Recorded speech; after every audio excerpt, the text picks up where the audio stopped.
Halo Black Pals, ketemu lagi bareng sama gue Iqbal Ramadan yang pasti di Black Story Beyond the Garage. Nah, kalau bisa ngebahas nih ya, modifikasi mobil kayaknya nggak akan pernah ada habisnya. Karena nih ya, seiring berjalannya waktu, mobil yang dimodifikasi ini semakin banyak dan juga akhirnya memunculkan berbagai macam aliran ataupun genre yang sering diminati sama para pecinta otomotif yang ada di Indonesia. Nah, untuk episode kali ini, kita bakal langsung ngebahas nih 3 aliran modifikasi yang sempat ataupun masih nih ya, ini booming di Indonesia. Nah, pengen tahu jelasnya kayak gimana? Nih, gue kasih tahu buat lo.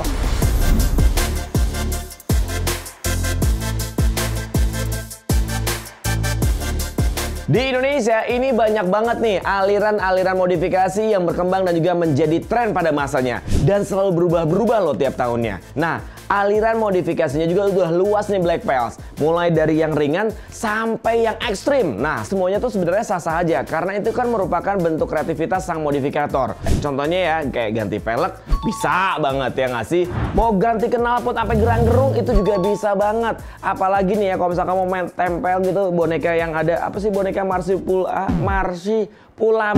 Marsipilami lah, pokoknya itulah lu tempel di belakang jendela belakang gitu ya, itu juga bisa banget. Dan yang paling penting itu kalau misalkan kamu sempat ngeliat di jalan ada tuh mobil yang pakai wingsnya tuh kayaknya tinggi banget. Itu wings apa jemuran sih sebenarnya? Kemarin kan kita sempat ngebahas nih seputaran tentang body kit, dimana itu adalah modifikasi dari salah satu dari aspek yang ada di modifikasi, yaitu dari segi eksterior. Nah, di sini gua bakal membahas nih secara keseluruhan dari aliran-aliran modifikasi yang nge-boom di Indonesia. Oke, aliran yang pertama yang bakal gua bahas itu adalah stance. Buat lo nih para pecinta modifikasi mobil alias anak mobil, pastinya nggak asing dengan nama ataupun kata-kata aliran stance. Jadi pada dasarnya nih ya, aliran stance ini adalah modifikasi yang benar-benar simple banget. Jadi jarak antara velg dan juga fender itu sangat tipis-tipis gitu loh. Yang penting kalau misalnya kena polisi tidur tuh ada bunyi serot. Nah, banyak alasan sih ya kenapa anak-anak mobil suka banget sama aliran stance. Karena mobilnya itu kalau misalnya udah pakai velg lebar, terus juga udah mempet fender, kelihatannya elegan, fitmentnya juga pas, duduk kandas dengan fitment yang ganteng banget. Kata stance itu kalau misalnya diterjemahkan artinya adalah sikap, cara berdiri. Nah, tapi kalau misalnya menurut dunia modifikasi, stance itu adalah cara berdirinya mobil yang masih proporsional. Walaupun velgnya tuh udah begini nih, camber gitu ya nggak sih? Itu kan kalau misalnya udah dipendekin, otomatis si jarak antara bibir fender dan juga fender itu akan saling berdekatan. Pada tahun 1980-an, tren modif Hella Flash ini mulai digemari dan juga diaplikasikan oleh kaum muda. Nah, baru setelah itu muncullah model stance. Kalau misalnya nggak salah sih ya, dulu di Indonesia tuh ada penggiat Hella Flash namanya Adik AZ. Dia yang memperkenalkan Hella Flash ke Indonesia dan sampai akhirnya bermunculan mobil-mobil Hella Flash. Nah, buat urusan body nih ya, gak ada patokan khusus nih Black Pals. Misalnya nih ya, bagian bodinya mobilnya itu mau di repaint dengan warna-warna yang eye-catching banget ataupun yang kalem juga. Itu semuanya bisa karena orang bakal fokus sebenarnya tuh lebih ke velg dan juga fendernya. Jarak nih ya antara roda, fender, ukuran ban, dan juga velg yang digunakan itu namanya fitment. Nah, ngomongin soal seputaran tentang velg sendiri nih ya, sebenarnya kalau misalnya untuk aliran stance itu ada 3 tipe, yaitu ada yang step lips, ada yang concave, dan juga ada yang deep lips wheel. Velg step lips ini adalah tipe yang akan menambah kesan artistik pada mobil ketika sudah dipasang. Nah, velg yang satu ini tuh dengan step lips ataupun dengan face spoke yang sangat tebal gitu ya, ini cukup digemari sama para modifikator, para pecinta stance. Nah, velg concave selanjutnya. Jadi model velg yang satu ini adalah model velg yang gue sukain banget karena posisi nih ya untuk model concave itu tuh paling teratas. Karena kalau misalnya udah terlihat di dalam mobil gitu ya pas udah kepasang, wow, aduhai banget. Kalau misalnya gue kemarin sempat pakai yang namanya NKRPF, itu lebar 910 ET3538 concave, cakep banget asli. Selanjutnya deep lip wheels. Jadi velg yang satu ini tuh punya kelebihan, yaitu adalah lebih mudah didapat untuk barang-barang second. Nah, dan masih banyak banget ya sebenarnya yang menggemari jenis yang satu ini. Dan bentuknya ini model yang satu ini tuh abadi atau bisa langgeng dan juga nggak kuno di masa-masa selanjutnya. Pemilihan ukuran ataupun besaran velg juga penting banget ya diperhatikan.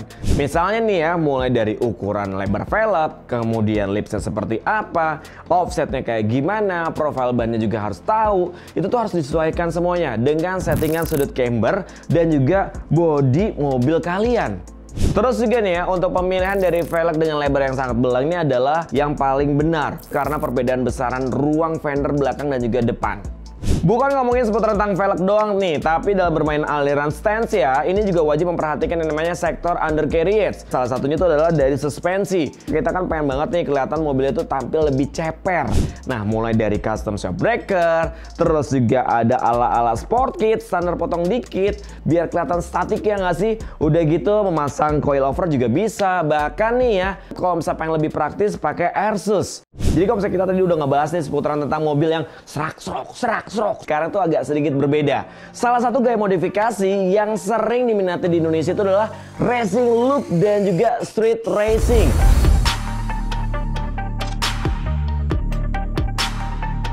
Gaya modifikasi yang satu ini pastinya lu tahu kan arahnya menuju kemana? Yang pertama bakal gue bahas itu adalah street racing. Jadi nih ya, street racing ini adalah aliran balap yang ada di jalanan. Yang bisa dibilang nih ya, ini tuh kayak secara tidak resmi gitu loh. Aliran yang satu ini mengadaptasi dari film yang lagi rame banget dan sering kamu tonton, yaitu adalah Fast and Furious. Karena nih ya, di film tersebut itu tuh banyak banget nih modifikasi street racingnya. Dan yang pasti digemari karena tampilannya tidak membosankan. Gimana sih cara untuk memodifikasi ala-ala street racing? Yang pertama, kita tuh harus tetap melihat dari 5 sektor: eksterior, interior, audio, mesin, dan juga undercarriage. Paham? Mulai dari eksterior nih ya, aliran street racing ini memiliki warna yang sangat mencolok. Warna-warna tersebut biasanya dipadu-padankan dengan aksen-aksen dari karbon Kevlar. Kita masuk ya ke interiornya. Jadi kalau bisa buat mobil yang bergaya ala street racing, ini juga harus lebih berwarna dengan banyak aksesoris aftermarket. Misalnya ada tachometer, terus juga ada yang namanya beberapa cover tombol, dan juga kita harus pasang yang namanya jok racing atau jok semi baka. Nah, ngomongin seputar tentang sektor kaki-kaki nih ya, untuk aliran street racing sendiri, rata-rata kalau misalnya gue perhatiin, mobil-mobil street racing itu menggunakan velg ring 15 sampai dengan 18. Nah, kalau misalnya yang lagi paling rame banget nih ya, si kaki-kakinya itu dibuat gaya-gaya mini fitment gitu loh, yang terlihat kayak padat dan juga berisi, apalagi menggunakan cakra monoblok gitu. Walaupun begitu nih, aliran street racing ini harus nyaman banget buat harian, karena biasanya mobil yang satu ini masih terdapat sistem audio. Biasanya sih ya, para modifikator itu memasang yang namanya kayak 3-way, terus juga upgrade yang namanya power, ada monoblok, dan juga ada subwoofer dan perangkat lainnya. Di sektor engine nih ya, street racing ini tak terlalu banyak perubahan. Misalnya kamu cuma ganti kayak open filter, terus juga ganti busi, ganti baut-baut aftermarket, dan juga ganti sistem pembuangan knalpot. Ya nggak sih, biar bisa gerang-gerung, ya kan? Walaupun konsep modifikasinya adalah balap, namun untuk sektor kenyamanan penumpang masih tetap diperhatikan dengan adanya sistem audio. Jadi bisa dibilang aliran modifikasi yang satu ini cocok banget buat mobil harian. Untuk aliran selanjutnya itu adalah aliran racing. Konsep modifikasi yang satu ini juga sangat diminati sama para modifikator. Apalagi ubahan mobil yang satu ini juga diperuntukkan untuk ajang balapan resmi. Biasanya nih ya, untuk kamu para modifikator yang beraliran racing itu lebih fokusnya tuh bukan karena ke body, ke velg, tapi lebih condong ke mesin. Karena untuk apa? Untuk bisa melesat lebih cepat lagi. Biasanya nih ya, buat lo yang suka banget nih dengan aliran racing, kita bisa ngeliat dari bodinya sendiri. Biasanya sih kayak polos, terus juga terdapat part-part yang berbahan fiber dan juga karbon Kevlar. Supaya mobilnya biar lebih enteng dan larinya itu tidak ada beban. Kayak beban hidup lo. Bukan hanya body fiber doang, tapi kaca-kaca mobil pun itu turut diganti dengan berbahan polikarbonat. Kebayang ya kalau misalnya lo udah masuk tol, misalnya lo lagi urgent banget nih pakai mobil racing masuk tol, pas mau bayar kagak bisa, soalnya kagak bisa dibuka.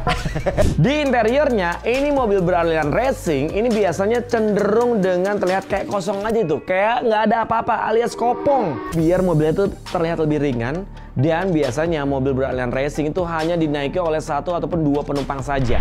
Lapisan door trim dan juga lantai ini biasanya diganti dengan plat. Peredam mobil dicopot, terdapat juga nih satu set roll bar yang memperkuat rangka dan juga bodi mobil. Kemudian ada jok bucket dengan seat belt 4 titik, sampai ada tabung apar nih ya yang selalu tersedia untuk kondisi darurat. Kunci dari modifikasi aliran racing ini adalah performance. Nah, kalau misalnya dari sisi engine biasanya bisa melakukan sedikit oprekan mesin seperti ada porting polish, terus juga ada noken as, dan juga ada throttle body hingga penyetelan ataupun ganti ECU mobil. Nggak jarang sih sebenarnya ya banyak yang melakukan penggantian mesin alias swap engine, dan hal tersebut dilakoni untuk mendongkrak performa dari mobil yang dibuat oleh para modifikatornya supaya lebih melesat. Untuk aliran racing ini biasanya menggunakan velg maksimal itu ring 16 saja. Ban juga yang dipilih juga harus berbeda karena harus lebih fokus utamanya mengejar grip ataupun cengkeraman ban yang maksimal. Gak cuma sampai situ doang ya, kalau misalnya buat ngomongin kaki-kaki mobil-mobil racing nih ya, ini tuh ada pemasangan banyak part, contohnya kayak stabilizer, terus juga ada penggantian arm, ada shock breaker, dan juga ada pair racing. Sampai juga nih harus mengatur sudut roda untuk mengejar handling dan juga traksi yang lebih baik. Nah, kita bakal langsung masuk nih ke aliran selanjutnya, itu adalah OM Look.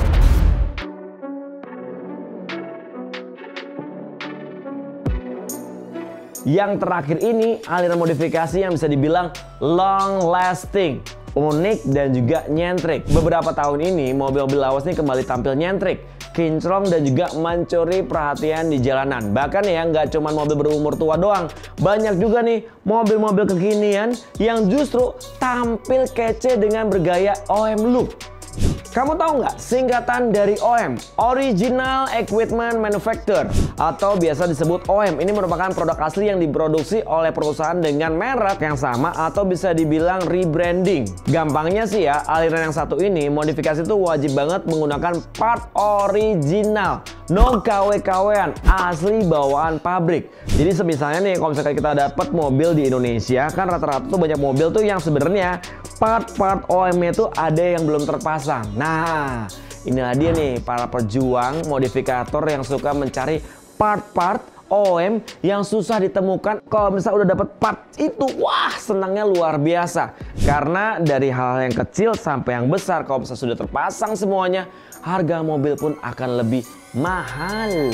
Oke, kita bakal langsung mulai dari restorasi OM. Biasanya nih ya, aliran yang satu ini banyak ditemui dengan mobil-mobil tua. Apalagi kalau misalnya sekarang nih ya, di tahun 2022 ini banyak banget nih mobil-mobil tua yang bermunculan di jalanan dan terlihat seperti mobil baru, padahal umurnya tuh sudah tua banget. Ini membangun mobil tua tuh yang kondisinya mulai menyedihkan. Kita harus mengerok total, terus juga harus menguyur dengan cat yang baru sesuai dengan warna katalognya. Kita pokoknya mengembalikan seperti aslinya di zaman dulu. Nah, interiornya yang biasanya sudah dilapis bahan warna-warni, ini kita balikin ke bahan ke zaman dulunya, yaitu fabric dan juga bludru. Nah, mengganti berbagai tombol-tombol dan juga part interiornya yang usang, ini kembali baru. Kemudian lampu-lampu pun itu diganti supaya terlihat apa? Sempurna. Sampai ke velg juga loh. Lalu ada OM Plus. Nah, kalau yang satu ini memodifikasi mobil agar semirip mungkin dengan versi CBU di negara lain. Misalnya ada GDM, ada USDM, dan juga ada EUDM. Tapi tetap menjaga komponen asli dari barang-barang ataupun mobil itu sendiri.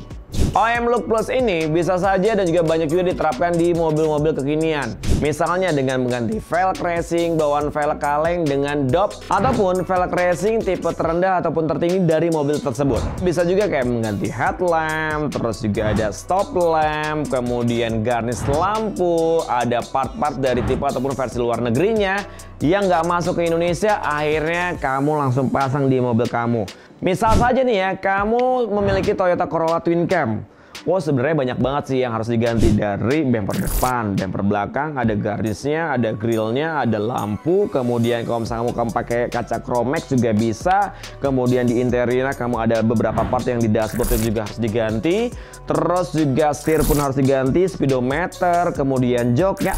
Pokoknya banyak deh. Atau misalnya gini deh, kamu punya mobil Eropa, misalnya Mercy ataupun BMW. Ini bisa pasang kayak part-part originalnya, misalnya kayak M-Tech, kemudian ada Alpina, Terus masih banyak lagi yang mungkin perbedaannya tuh di negara Indonesia itu tidak ada, tapi di negara-negara mereka itu sebenarnya part-partnya tuh sudah terpasang. Terakhir nih ya, ada Super OM. Jadi aliran yang satu ini punya sedikit perbedaan dari OM Look, dimanapun modifikasi ini menggunakan aksesoris tambahan tapi tetap original.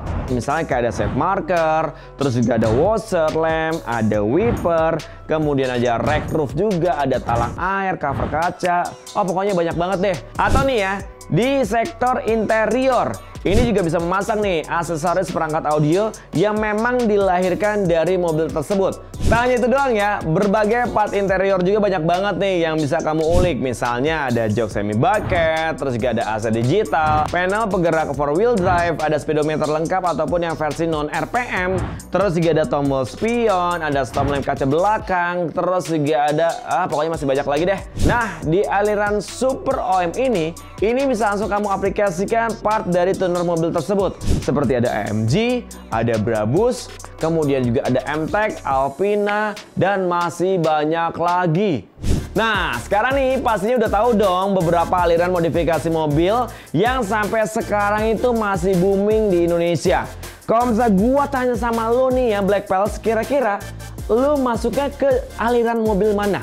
Ada OM Look, ada racing, ada street racing, atau stance. Sebenarnya bebas. Yang penting apa? Yang penting ada dananya. Mungkin segitu aja Black Pals ya. Berarti tandanya gua harus pamitan nih dari Black Story Beyond the Garage. Kita bakal langsung ketemu di episode selanjutnya. Jangan sampai kelupaan untuk like, subscribe, dan juga komen ya. Kalau kayak gitu, Iqbal Ramadan yang pamit. Terima kasih banyak. Ciao.